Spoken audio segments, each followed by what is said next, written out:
The college football experience, Louisiana Ragin Cajuns 2024 season preview episode on the Sports Gambling Podcast Network is brought to you by Underdog Fantasy. Sign up, but when you do, sign up with the promo code TCE SGPN to claim your first time deposit offer up to $250 in bonus cash. They just introduced college football best ball and season long prop totals. So hop on over there, underdogfantasy.com, promo code TCE SGPN.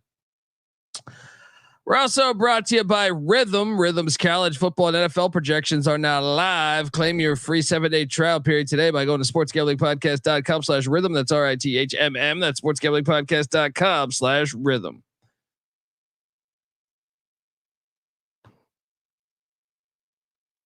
This is Coach June Jones, and you're listening to SGPN. Let it ride.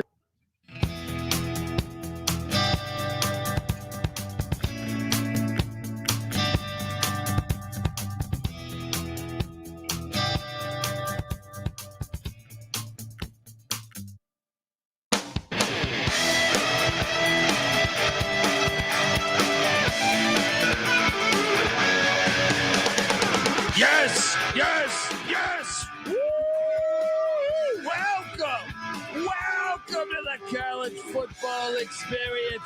Louisiana Ragin Cajuns 2024 season preview, formerly Louisiana Lafayette. I had no idea that pissed off so many people, which almost makes me want to say it more. But youtube.com/the college experience. Get on over there, hit that like and subscribe button as we continue breaking down all 134 teams in the land with the solo podcast for every single team in the land. We're going to give Kennesaw State, ULM, all these teams the same amount of attention that we're giving Bama, Michigan, Penn State, whatever. All right. So hop on over there, hit that like and subscribe button. If you're wondering just who the hell you're listening to, that's fair. My name is Colby Swinging Database Dan, AKA Pick Dundee. That's not a pick. This is a pick. He was raised in the land down under, where a man thinks on his feet, speaks with his fists, and lives by his wits. When Dundee happened, he was a superstar. He's the kind of guy that would drink a gallon of gasoline so he could piss in your campfire. You could drop this guy off at the Arctic Circle wearing a pair of bikini underwear without his toothbrush, and tomorrow afternoon he's going to show up at your poolside with $1 million smile and a fistful of pesos. $1 million smile and fistful of pesos is correct. At least I like to think. I don't know. Isn't like a fistful of pesos like 20? Like that's like nothing. It's like $1. Sounds accurate, actually. I am joined by my co-host. You've heard him on the NBA Gambling Podcast, the MLB Gambling Podcast, and he's been writing a lot of great college football articles over at sportsgamblingpodcast.com. But also, he's been on this show a bunch. He told me, he's like, dude, I can get on any of these shows anytime you need somebody. And I was like, oh, but where would you wish for? Let's see. let's test this motherfucker here. Give it up for Lonte Smith. How are you doing, my friend? Kobe, man, I'm doing good. Always good to be with you. Just like I was telling you earlier, the last weekend we got without college football until probably late January. So, man, I'm excited to knock out a few more of these and just sharpen up and get ready for the season. Yeah, as someone that's been doing this preview series for far too long, I mean, I enjoy doing this series, but it fools me every time. Like I normally will start it in June. 100, and it's become 134. It used to be like 129, 131, and next year it'll be 136. But you start off so enthusiastic, yeah. And like even into July, you're sitting there saying like, "This is great, I can't wait." And then like by the time like August 10th hits, you're just like, "Man, get the season started." I feel bad for Louisiana because I'm sitting there, I'm trying to get optimistic here, but you should be optimistic. I feel like it. I think it's a make or break year for Michael Desamoreau, who played QB for Louisiana, back in the 2000s. And, he's had two bowl seasons, but two losing seasons in each of his 2 years as a head coach. And I think this is a very pivotal year, but I think if you're looking at this, and I'm going to throw up a slide in a second, but you look around, especially Sunbelt, the only conference that still has divisions, and you're like, what has been the three best teams really in that West division? It's been Troy, South Alabama, and Louisiana. Well, guess what? Troy's breaking in a brand new head coach with Gerard Parker coming in after John Summerall left for Tulane. And then Kane Womack left to be the DC of Alabama, and Major Applewhite's taken over there at South Alabama. So there's carnage here. Like, as far as like, this is the time to strike while the iron's hot. The other two are reloading. You get a shot. You got to shoot your shot here. What do you make of this program and Michael Desmarais right now? Yeah, man, I love the program. A lot of rich talent in the area. I mean, as we saw with Billy Napier, how he had it running. But I'm not really a fan of the head coach. Just like I'm not going to say inept, but 6-7 in back-to-back seasons after Billy Napier went 35-4. Like, I mean, that's a big step down. Obviously, big shoes to fill. I mean, his recruiting classes have gotten worse over the years, so not sure if it's heading in the right direction. But I mean, I like the team. Don't get me wrong, but and in the program overall. But just like, this is he has to have, I think, 8 wins, to be honest. I mean, you laid it out pretty much. All these teams are down in the West. You can make a debate that the only team that has more continuity would probably be App State. More continuity and more talent. I think App State. Yeah, the past couple of years too, this is why I'm always weary of recruiting rankings. And I have my reasons why. Like, I would love to argue with some of the people that do the recruiting stuff, because like, I've seen it just too many times where a guy gets signed from a school that's not a big time school, and he's automatically down to a 4-star. You know what I mean? Like, and it, to me, the recruiting rankings sell the tickets for you. So I can't ever fully trust it, because they've told me, the past couple of years that Louisiana is by far the most talented team in the Sun Belt. And when I watch, I go, no, they're not. Yeah. You know what I mean? I think a lot of that might have to do with the coaching as well. That's true. That's fair. That's fair. And but I'm not disagreeing with you, but I'm just saying, like, I think the coaching has a lot to do with it too. I think it's probably a mix of both, but Louisiana, we know, is a super talented state. You know what I mean? As far like, they should be one of the best teams year in, year out in the Sun Belt. I was a skeptic when they hired him. If you go back and listen to our episodes back when they hired him after Napier, I get it. He's a former QB there, so I can dig it in that regard, but I just didn't think he was super qualified to just walk in and be the head. If anything, like, he was on the offensive side of the ball, and I thought under Napier it was more so the defensive side of the ball that had Louisiana looking really good and playing really good. But I also thought the Sun Belt West was way down, which is why I was a bit of a skeptic on Napier too. It seemed like Texas State was in the Everett Withers years where that just wasn't working out. Arkansas State was kind of a threat with Blake Anderson, but he was leaving. And then Troy, after Neil Brown had left, they had the OC Chip Lindsey of North Carolina, and that wasn't working out. So it just seemed like every team in Southern Miss was down. So it just seemed like it was an easy division to win. And maybe Napier, he definitely was recruiting at a higher level, but I'm intrigued to see what happens here this year, because he is one of their own. So are they more patient with him as far as because if it's not going the way you want, do they fire you mid-season? But this is a guy that's put his whole life into Louisiana from a quarterback, and then from a coaching perspective, he hasn't had any other real stops as a head coach or as an assistant, as a coach in general. So he's been at Louisiana for a minute. He's kind of like a lifer in a way. Yeah. It'll be interesting to see. The OC is Tim Leaguer. I think that's how you pronounce it. DC is new DC, Jim Salgado, coming over from the NFL. Yeah, I think this is a big time year. He's 1-1 against ULM too. Can we talk about that? Right. That is really the thing you got to circle. He's 0-2 in bowl game. Well, technically he's 1-2 in bowl games, because when Napier left for Florida, he won with that team. But I would say 0-2 as far as like his teams in bowl games. I don't even know how much that matters anymore, but I can tell you this: it's a big time year for Michael Desmarais. So Look, we're going to talk more about that, but I do want to let you know that you're listening to the College Football Experience, part of the Sports Gambling Podcast Network, and the Sports Gambling Podcast just launched their 32-team NFL team preview series. 32 episodes, 32 teams. They got you covered. All right. No matter how cockamamie that kickoff is, they're pushing out there. All right. In the NFL, there's money to be made, and they're giving out a $500 Circa future for the listeners. So check that out. Plus the EPL returns. Make sure to check out the Soccer Gambling Podcast and the Premier League Gambling Podcast for your footy fix. Subscribe wherever you get your podcast and the SGPN app, which is free to download in the App Store and Google Play Store. All right, we do this exercise with the group of 5 teams. Best win. They have a couple really since the 2000s, since the turn of the century. They won at Houston 31-28. The Kansas State win 17-15. Now, Kansas State was foolish enough to go to Cajun Field, right? You better learn your lesson. And then they won in Ames 31-14. I think it was 2020. Which one's the best win there?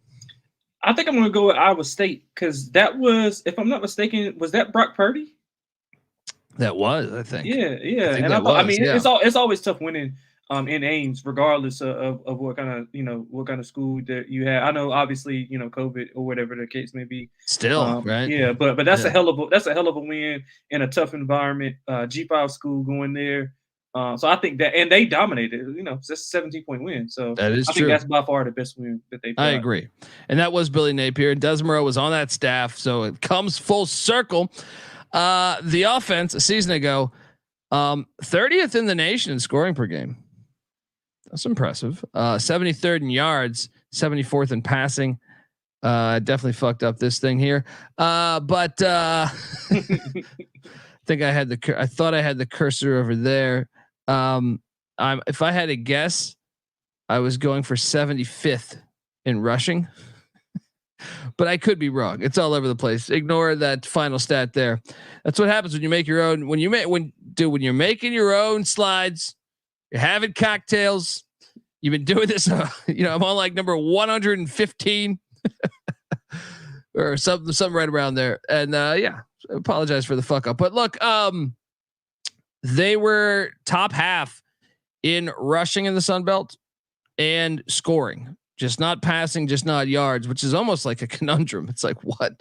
The offense, they bring back 8 starters, Chandler Fields, and actually the backup Woodridge too, who got some starts. They have 2 quarterbacks that have started games. They are breaking in a new running back in Washington there. But I don't know, man. Like 4 or 5 on the O line. Jacob Bernard at the receiver spot. Harvey Broussard at the other receiver spot. I tend to think if they can get this run gun going with Draylon Washington, I believe his name is, who was a freshman last season, then the offense might be in pretty decent shape. Kicker's back. Almendarez. There we go. Got that one.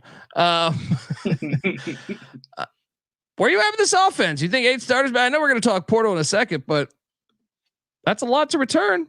Yeah, it is, man. And I like the pieces. I just don't like the quarterbacks at all. I don't like Fields. I don't like Woodridge. I mean, I know they rotated, but I thought Chris did a lot for that offense, mostly with his legs and him being able to extend plays and kind of keep the defense guessing.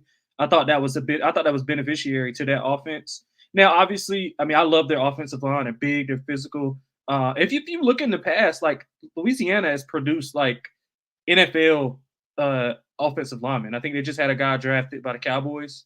He probably didn't want to go there, but but they have guys, man. I think Peanut Tillman might have played there, and Brian Mitchell. Like they've always had guys that. Yeah, so I love the offensive line. They got a all conference guard who's 3-year starter.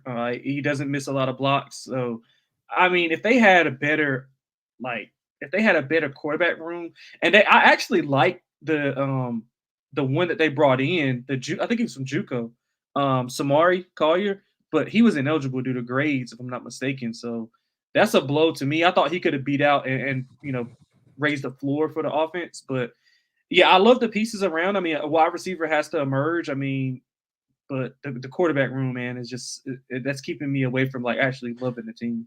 Yeah, and I want to talk a little bit more about this in the portal because But before I do that, I want to tell you folks out there that the college football experience, Ragin Cajun Style, is brought to you by Underdog Fantasy. If you go 8-0 in Underdog Fantasy, you can win 325 times your entry, or play fantasy football the right way with Best Ball. Yes, Best Ball Mania is live with $15 million in prizes. We just did an episode on this.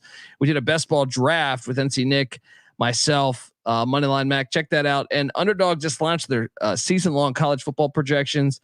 This is one that you got season-long stats where you can take, the higher and lower than on their stat totals, which is fantastic because if you have like a team that you're doing your models and you're sitting there saying, oh no, I don't think Arkansas is going to be good this year. We'll take the under on Taylor Green passing. And if you think, oh, well, Syracuse's schedule is incredible, take the LaQuint Allen higher than, I think it's like 820 yards. It is fantastic that they offer this stuff. So check it all out. You can now use specials and boost on all flexed entries as well. So sign up. And when you do, sign up with the promo code TCESGPN to claim your special pick. Plus first time deposit offer up to $250 in bonus cash. UnderdogFantasy.com promo code TCESGPN. We're back on the college football experience. Louisiana Ragin Cajun Style. Love Cajun Field, by the way. For a deeper dive on Cajun Field and their great fans, check out the Stadium Heads podcast I do with College Football Campus Tour. I was going to raise this question too. One of the benefits, I think, of why you should always be good in the Sun Belt with Louisiana is the fact you are. So just like I'll say this for LA or Miami or Atlanta, you get, some kids that maybe they go off to Rutgers, maybe they go off to Iowa, maybe they go off to, I don't know, California, whatever. And they, for whatever reason, they're not getting on the field, or if they're getting on the field, it's just not working and they want to come home. And that's a benefit. It's a benefit to be Louisiana. You should be able to get the player that wants to come back home. Oh yeah. I'm talented, but I just miss mom and dad or whatever. Right. They don't really use the portal, man. Like looking this year, I was like, wait, they lost Chris to Houston, by the way. Willie Fritz, sneaky good get. Great. J-Road to Weber State. So not only did they not go out and get much, they didn't lose much. They brought in Laura from Kansas State at the quarterback spot, Adrian Laura, and Zay Alexander from Mississippi State. But like, this is where I kind of say like flag on the play. You know what I mean? Like this, you're in Louisiana. Players should be coming. Like you should be saying, "Hey, do you think I'm crazy for this take?" Like, because I agree. Louisiana is right under that second. It's in that second threshold of just talent-rich states. Like if you go, obviously the elite is going to be your, California, Texas, Florida. I think the second tier, I think Louisiana is in that tier. They got incredible athletes. The high school football is excellent. It's a great state to live in. From what I've heard, and yeah, I just thought they could have done a lot better in the portal. Obviously, losing Chris is huge, but there were numerous quarterbacks out there that you could have got to come in, knowing that you have a shaky quarterback room. And I think Woodger's just coming off. He didn't participate in the spring, anything. He's still like nursing an injury. So you're going to go with Fields. And I guess the old adage is if you got two quarterbacks, you got no quarterbacks. So we'll see how that works. I just don't like any of them. I thought they could have did a better job there. Maybe even running back, like no disrespect to Draylon Washington, but he was just a freshman last season. But like to me, I know a couple of those LSU backs at the portal. Now I think they did go to like Ole Miss and a few other spots, but I'm still just like, you are in Louisiana. Right. Like, no disrespect to Washington. Maybe he's a great player. You know what I mean? But I'm just saying, competition is a good thing. So if you bring in somebody, but may the best man win. You know what I mean? And I don't know. I would just be a little more aggressive. Even like the tight end spot, they're starting to sophomore. Like there's positions. The quarterback, obviously you mentioned. Why not take a shot? They did bring in Laura from Kansas State, but I don't know. I just feel like I'd be a little more. I feel like even Billy Napier would have been more proactive. Oh, absolutely. Yeah. I think you would have too. I think. Sometimes people look at it, if you want to spin it in a positive way, maybe they just like what they have and like the depth that they have and the pieces that they have, the young guys that they have coming up and develop. So I mean, maybe that's it, but still, I would want to have the most depth that I can, especially in a conference with divisions where you see, okay, look, a lot of these upper tier teams are dealing with turnover. We have probably they're top 20 in return of production in the country, so they have probably one of the better like offensive and defensive guys coming back. So I mean, why not elevate that with more depth behind them? So that's Yeah. just my piece. I guess you can spin it however you want to spin it, depending on which side you're on. No, and I'm with you. But I will say this though, their logo, fire. Yeah. Oh yeah. All right, like they do that right, and just the name, Raging Cajuns. How about the tailgate? I know that's crazy. Oh man, that's what I'm saying. Like, I need to go to a game. Michael, my buddy Michael's told me stories too, and like just everything about Raging Cajuns is just fantastic. Yeah. I still say Ed Orgeron needs the coach here because he like himself, he is a Raging Cajun. You know what I mean? Like how perfect the shoe will fit. Let's talk the defensive side of the ball because they did bring in a new DC this year. And you know, he's got a little bit of his work cut out for him. They were 89th in scoring per game a season ago. And they were 68th in yards, 51st in pass defense. The rush defense, 100th. All of those, well, actually, like the yardage and pass defense did chart in the top half of the Sun Belt, but still, like they weren't top 3 on any stats. But they were, like I said, middle of the pack in scoring defense, and 9th, one of the bottom 5 teams there in the Sun Belt in rush defense. Jim Salgado got his work cut out for him. He's in year 1. These aren't his numbers, but he's got to clean these things up. Now, the good news is, much like the offense, they're returning 8 starters back. I mean, they got 2 on the defensive line, 3 in the linebacking core, 3 in the secondary. I'm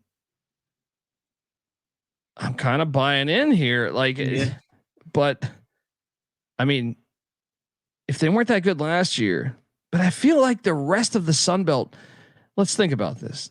How many new coaches? New coach at ULM, new coach at JMU, new coach at Troy, new coach at South Alabama. Grayson McCall's out of Coastal Carolina, new coach at Georgia State.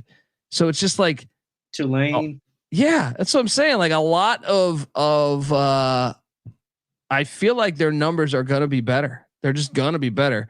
Shout out to Daniel Katie in the chat. Goes, oh, Lante's on. He calls you the GOAT. There you go. Appreciate you, Daniel. And but what do you make of the 8 starters back? You think the defense is going to fix their problems? So, like you can almost fix your problems by default by the conference being weaker than it was a year ago. Yep. Yeah, absolutely. I think I buy into the starters coming back, and they'll be going into a new scheme. I think he's running more of a 4-2-5 scheme. He did a lot of work for the Bills. He's got some coaching experience in the college ranks. He was at Princeton. I'm pretty sure you remember him at Princeton on those defenses that were pretty good. Yeah. Princeton Tigers were fire. Yeah.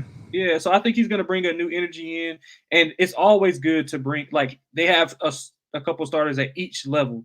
So as long as they have the depth behind them to kind of come in, I think they're going to increase those stats just by, like you said, all those teams are down and going through change. And I mean, I know that he's coming in, obviously a new voice, but he has the players who've been there, who know what it's like to play in these type of games in his conference. So I think he has a leg up.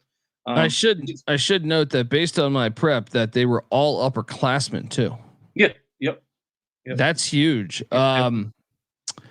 The defensive losses, Kendrick Grant would be the only one of real. How the hell do they keep all these players here? Like, I mean, I guess I don't know. It's kind of a fascinating team. I feel like money. Yeah, something's going on here, right? Kendrick Grant heads out to Houston. The Houston Cougars, the only one that had an eye for Louisiana. They're like, hey, we're going to take a couple good players from them. They brought in a couple guys. I know they're super excited about Duggar, the safety from my Georgetown Hoyas. Cooper Field represent. Let's go. It's not often I can hype a Georgetown transfer, so bear with me. But I actually hear they really are excited about him. Like I heard it, like he was very impressive in the spring game. They also on the defensive line bringing Ashley Williams from Arizona State, Fitzgerald West from LSU, Maisie Badouin If I could be butchering that. If so, Maisie, my apologies. From Tulane. And look, linebacker from Missouri too. So they did, I would say, whereas the offensive side of the ball, I think they lost the portal. I'm going to say they won the portal on the defensive side of the ball. How about you? Yeah, I agree. Providing just quality depth, and I've heard a lot of decent stuff about the linebacker from Missouri as well. I just feel like depth at every position, as far as the type of styles that they'll be playing in the Sun Belt, it breeds well, and I think it's going to add to the dimensions of what they have in this new scheme of learning different things, because they weren't running more. Their secondary has some pieces there. I just think they got to be more physical up front to kind of get to the quarterback. So I think that depth on the DN, you see, they took a couple of guys up front. So I think that's going to add the depth there. So I do like what they did in the portal. Carmike Glass, the linebacker coming in from Missouri that you're referring to. Yeah, I think the defense will be better too. Let's take a look at the schedule. The win total is set at 7.5 wins. I mean, in my opinion, if Vegas is right about this, then Desiro's safe, I think. Yeah. I even think 7 if he goes 7-5, they might keep him just because, this is one of their own. So I feel like it's a different scenario than if it's someone that's off. But I don't know. I could be wrong. Where did I write the? Just wrote this down somewhere. Okay, so the over is +100, the under is -120. So Vegas slightly leaning 7-5, slightly, not much of a lean, but slightly 7-5, more likely than 8-4. +600 to win the Sun Belt Championship. +20,000 to make the 12-team playoff, and then obviously +300,000 to win the national championship. But first reaction on the wins, or what's not crazy is the Sun Belt Championship odds too. Even if I don't love this team or coaching staff, it's a down year for the Sun Belt in my opinion. So it's kind of juicy there. What's your take on the win total and the Sun Belt Championship odds? Yeah, at first, this is one of the teams that I circled going into doing offseason prep that I thought would garner my attention. As long as everything's shaked out as far as portal ads, they didn't lose too much or whatever the case may be. But then looking at the schedule, I mean, they got 5 teams off of a bye, man. So they face 5 teams off a bye, and that's critical when you're in a critical year like he is. And I think I'm gonna be honest, 7 wins, depending on what they are and how they shake out, I think he's gone. I think he has to win 8 to be safe, and get into the Sun Belt Championship, because they should be in a position where they are they should have won probably 8 or 9 games last year.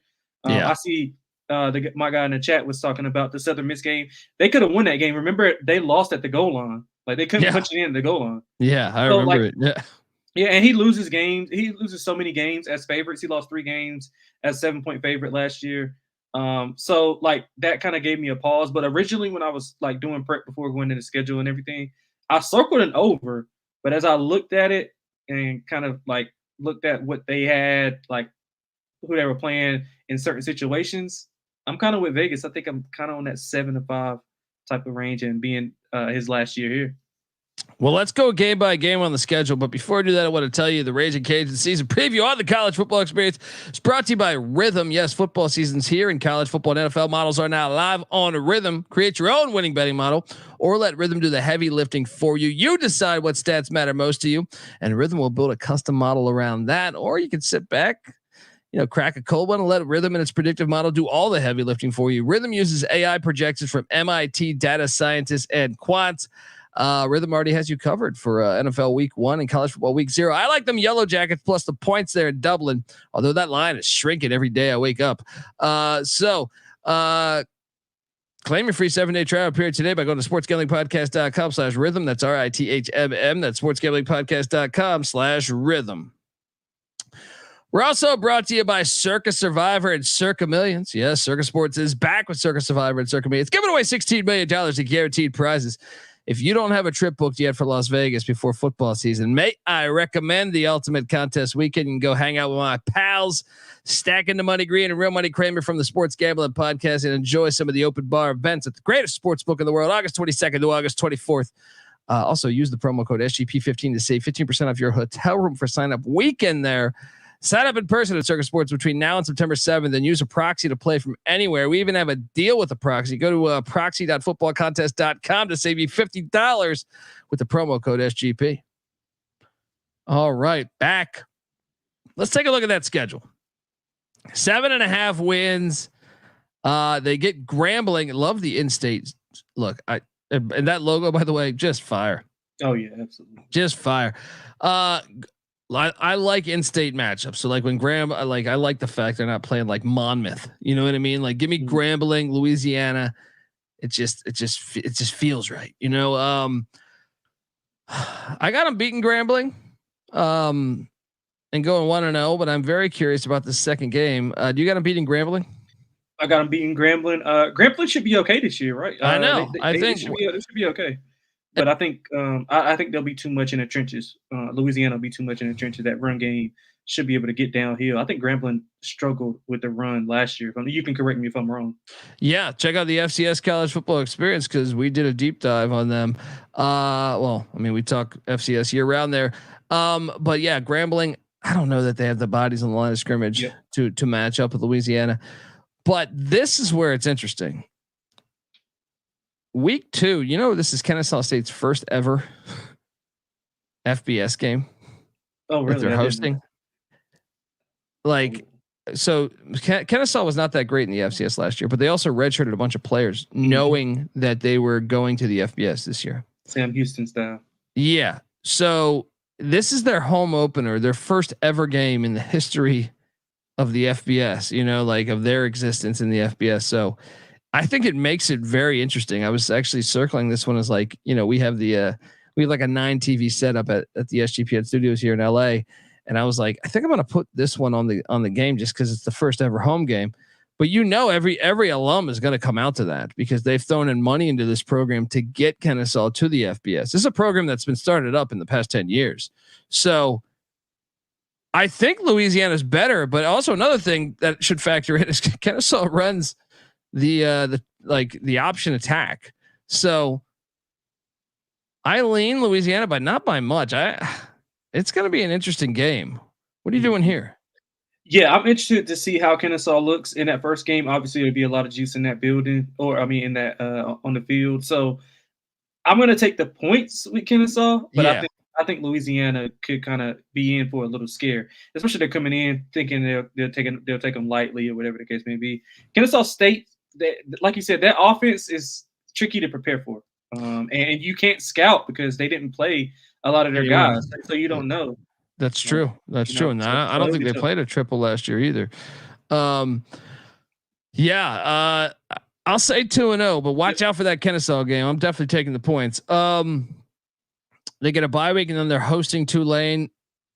I love this game on the schedule. Put this fucking game on the schedule more. I got Tulane winning it though. I'm kind of high on Tulane. What are you doing here?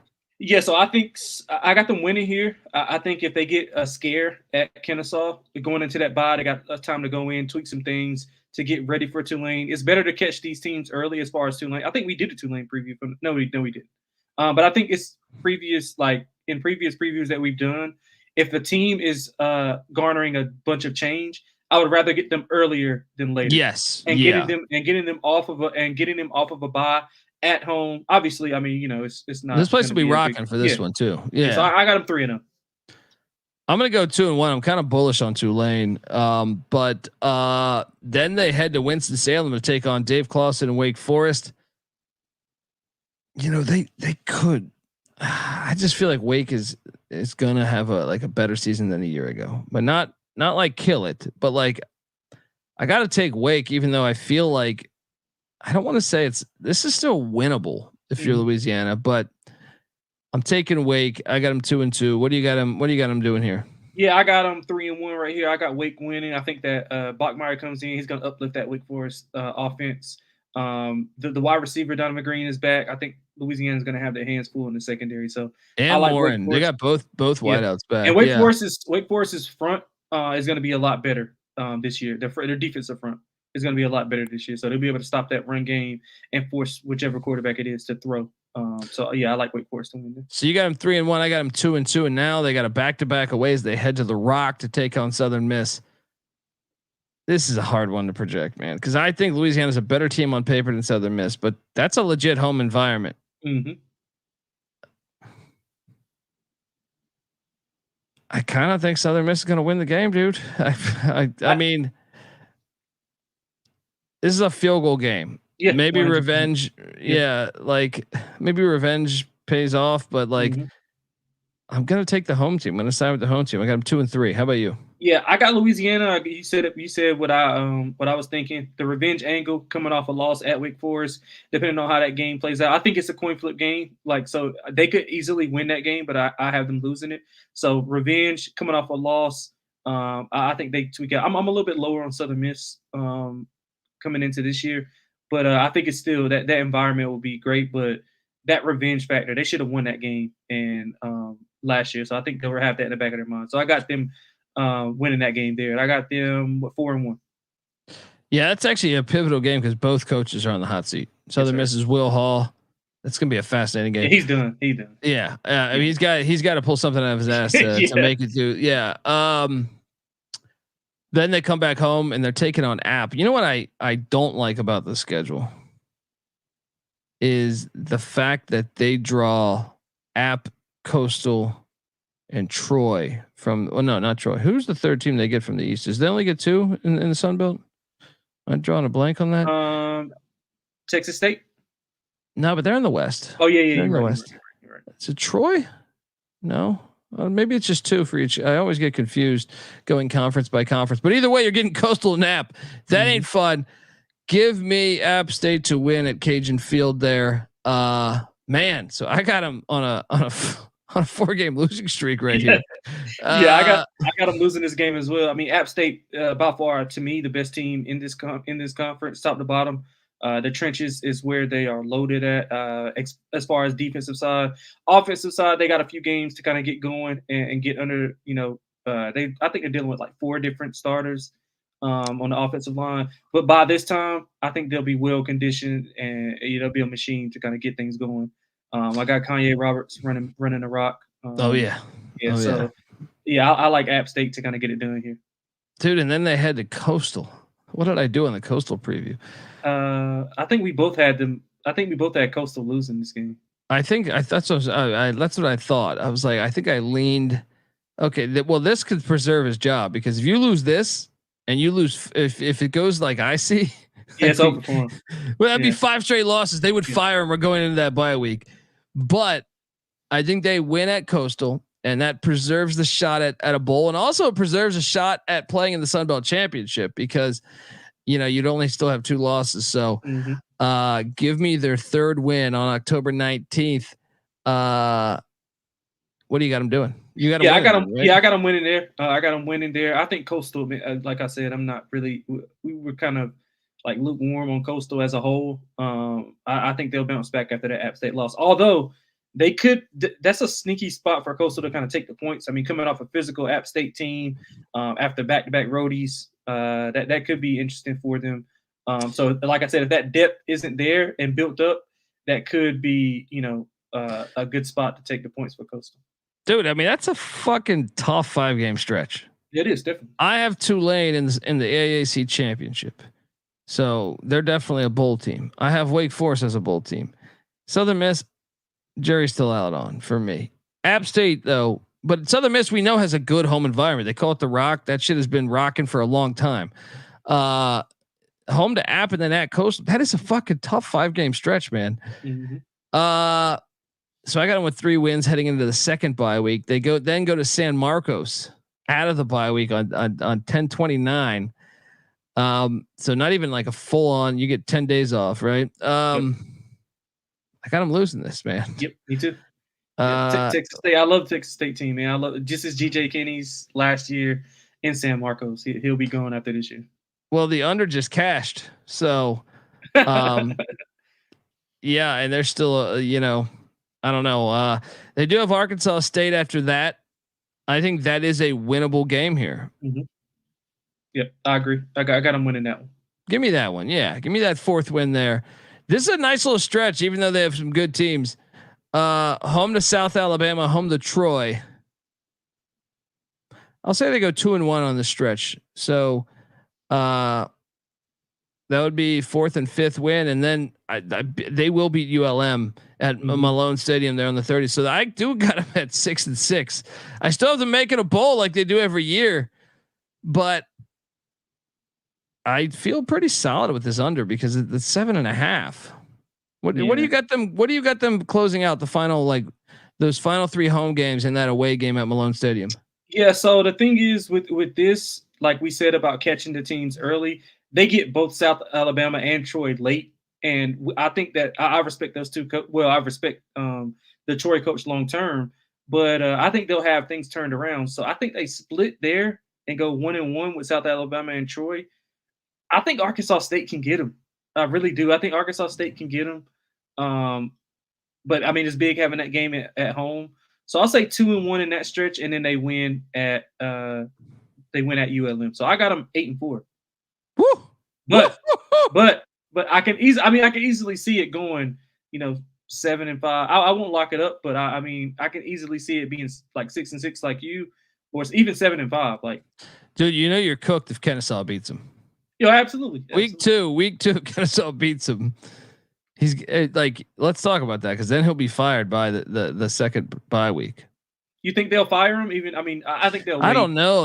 I would love to know because this is their guy. Yeah, that's what I'm saying. I don't think they would do that to him. Yeah. I feel pretty good about this one though. I think this might be on the locks episode. I just can't. So for 8 wins for me, they'd have to beat Grambling, Kennesaw. Southern Miss is 3, Coastal 4, Arkansas State 5, South Alabama 6, Troy 7, ULM 8. I guess there is a path for it, but yeah, it definitely is. But like I said, catching those 2 teams late, you never know what they might have going. Especially Troy loses a ton, South Alabama loses a ton, but by November, they might be in good form. Well, they get 3. They close the season with 3 first-year coaches, which kind of sucks because you kind of want them in any other part of the year. Yeah. I feel pretty good about the under though because I still think they could get bit at Kennesaw. I think they could get bit with Arkansas State, South Alabama, or Troy. And they gotta win. That second stretch is so important. It's so important that they win at least 2 games in that stretch. The Tulane, Wake Forest, Southern Miss, App State, Coastal stretch. Yep. I don't think they're gonna. I'm gonna take the under, and I feel decently about it. I questioned the higher when they made it, and I almost think if you bring back Billy Napier. Yeah, I almost feel like if you're a Louisiana fan, you want me to be right here, because if you go 6-6 and make a bowl, you can still fire them. And then, but if you win 8 games, like Lante's saying, you might even re-sign them. You think Orgeron would take a job here if they fire him? Do you think he would? Maybe because it's home? That's what I'm saying. Like, you think he would? Yeah. I think that I would certainly, he'd be on a short list to call. All right, there'd be a few coaches. Well, first off, you do want to monitor the Napier situation. I think Orgeron is one you would consider. I think there's probably some other ones that would be very appealing. I would call Rich Rodriguez, the Sun Belt to step up from the CUSA. He's got he was the OC at Tulane when they went undefeated in '98. So he's got a history in Louisiana. I think that would be a worthy phone call. I think there's some other names out there too that would be, you'd be foolish not to pick up the phone and try, contacting, whether it's Justin Fuente. I know people say Virginia Tech, it didn't work out, but he's the guy that kind of built Memphis to what they are. I think Rich Rod might get a Power 4 job. I think so too. If it goes right this year in Jacksonville or ECU. I've seen ECU say if Houston loses this year, that I've seen a few blogs on the ECU. Oh, really? Front that say like Rich Rod and Skip Holtz would be like their first calls. But yeah, I mean, I think it's possible. I think it's possible that but I do think you're probably right. I think actually, if Neil Brown leaves West Virginia, they're going to call Richard Rudd. Probably. I don't know. I know there's some bad blood with the way he left, but yeah, I don't know. But dude, you got to win in 8 games, so he's back next year. Yeah, I do. Unfortunately, if you're not a believer in him, I mean, to me, you know, the close game stuff. I think he's 2-7 in the last 2 years in 1-score games. Some people think that's going to regress, but like some of his decisions, like he's not losing these games as underdogs. He's losing these games as, you know, decent sized favorites. So, I mean, it has to be one or the other. It's got to be the coaching, or either, you know, it's something fundamentally wrong as far as the scheme or the players. You know, so I'm interested to see how it turns out. But like I said, I mean, 8-4 is like my absolute ceiling if everything goes right. But I can easily see 6-6. That's why I won't lock it up. Yeah. Daniel in the chat saying they won't hire a guy who's won the national championship. He's late in his career and he's at home. It's like Howard Schnellenberger won a national championship at Miami, and it's late in his final chapters of his life. You know, in the early 2000s, he took the Florida Atlantic job. You know, like Orgeron ain't out there trying to get a Power 5 job. He's like in his mid 60s. So this one would make sense. You know what I mean? It would make sense to be like, dude, you're home. We'll pay you a bunch of money. You know, I think he would. You would at least entertain the phone call. I think if you're at Orgeron, maybe you don't accept it, but I think you would entertain the phone call. Yeah. Anyway, Lante's on the over. I'm on the under. Subscribe to the College Football Experience as we break down all these teams. We have a bunch of the Sun Belt left to go tomorrow and Sunday. Monday, I think we're going to have one more Sun Belt team, and then we go into the MAC, followed by the Conference USA. So, folks, we're almost there. Football is coming. Subscribe and make sure you check out Lante's work. You know, sportsgamblingpodcast.com. Lante Smith doing great work. He's on Twitter also at XXLanteXX. And check out the NBA gambling podcast, the MLB gambling podcast. Anywhere he lays his hat is his home. And appreciate GK saying love the slides this year. There we go. Appreciate my slides. All right. I know I'm grateful because I like them too. I think they help organize everything. Yeah. That's great. Well, till tomorrow, folks. This is the College Football Experience, Ragin' Cajun style. You better start thinking about yours. And make sure, by the way, Ragin' Cajun fans, check out the Stadium Heads podcast. Cajun Field is a fucking unique and cool stadium. The original Swamp, a lot of people don't know that. It was called the Swamp before Florida called it the Swamp. So, yeah, they're sitting there saying, you bastards, did you fake the Gatorade too? Did you fake? Because you ever talk to Nebraska fans? Like I was in Lincoln, Nebraska. Heard about that. Yeah. Oh, and they're like, no, we did the Gatorade for like, you want to piss people off in a bar, go to Nebraska and bring that up. Like, how the fuck are you going to prove that anyway? Right. You know what I mean? Like, what a world we live in where you could get in a bar fight over who created Gatorade first. Anyway, the original Swamp, we give it its flowers. Stadium Heads podcast. Also check out the College Basketball Experience. We talk college hoops year round. Louisiana, I feel like, has been talented the past couple of years. They got to turn that corner though. College Baseball Experience. Louisiana's baseball team's fun. That is a fun team. Check out that. All of those podcasts come together as one on YouTube, youtube.com/the college experience. So get on over there, hit that like and subscribe button. Till next time, this is the College Football Experience, Ragin' Cajun style. You better start thinking about yours. And we out of here. Run and shoot. We can really run and shoot. And the whole team's looking and the whole world's looking with the gamblers. Run and shoot. We can really run and shoot. And you know